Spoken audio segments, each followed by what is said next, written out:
Hello, kumusta? Ako si Jake, OFW dito sa Taiwan. Samahan niyo ulit ako sa aking walang kwentang vlog.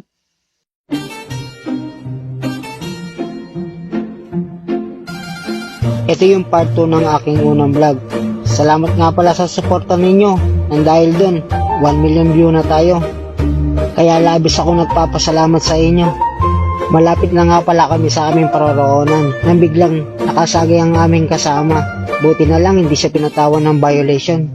Kaya mag-iingat kayo lalo na kay Facebook. At papasok na nga kami.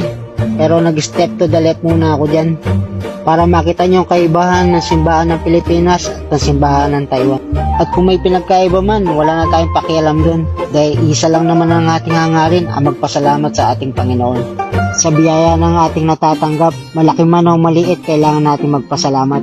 At patapos na pala dito yung misa, kaya ako nakapag-video para makita nyo naman ang loob. At pinakita ko na rin pala ang aking mga kasama. At pagkatapos ng misa, pagkain naman ang aming destinasyon. Kaya pumasok na kami dito sa Subway. Nagugutom na rin kasi kami, hindi kami nagtanghalian. Ito nga pala yung order namin. Puro vegetarian kasi mga kasama ko dyan, kaya ang daming gulay. Healthy living kasi sila, kaya magpapa-healthy living na rin ako. Kain na tayo mga bossing dahil nagagalit ang mga kasama ko dahil inuuna ko pa raw ang pagbe-video. Ayan, nakangiti na sila with feelings. Lumapit pala ako dyan para makita nyo kung paano kumagat ang isang vegetarian.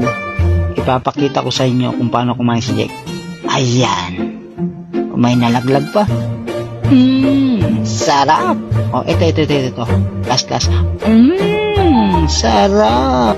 At syempre, pagkatapos mong kumain, thank you Lord ka na lang talaga. Iba talaga yung pakiramdam pag busog ka, yung parang wala kang problema. O kaya naman nakalimutan mo kahit saglit lang. At chinay ko na nga pala ang aking buhok kung nabawasan na naman.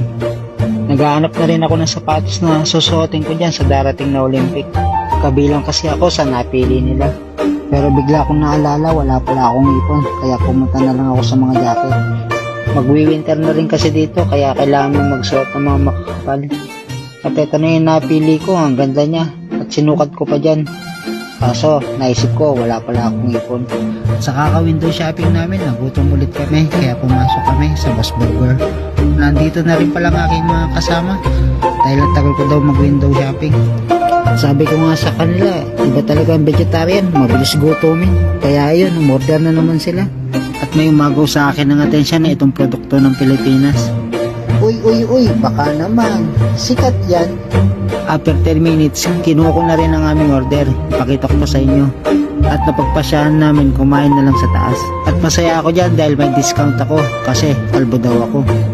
Kaya sabi ko sa mga kasama ko, magpakalbo na rin kayo. At nang pauwi kami, biglang lumungkot ang aking kasama. Kaya binigyan ko siya ng pera. Kaso hindi niya tinanggap. O siya, hanggang sa uli natin pagkikita. Paalam!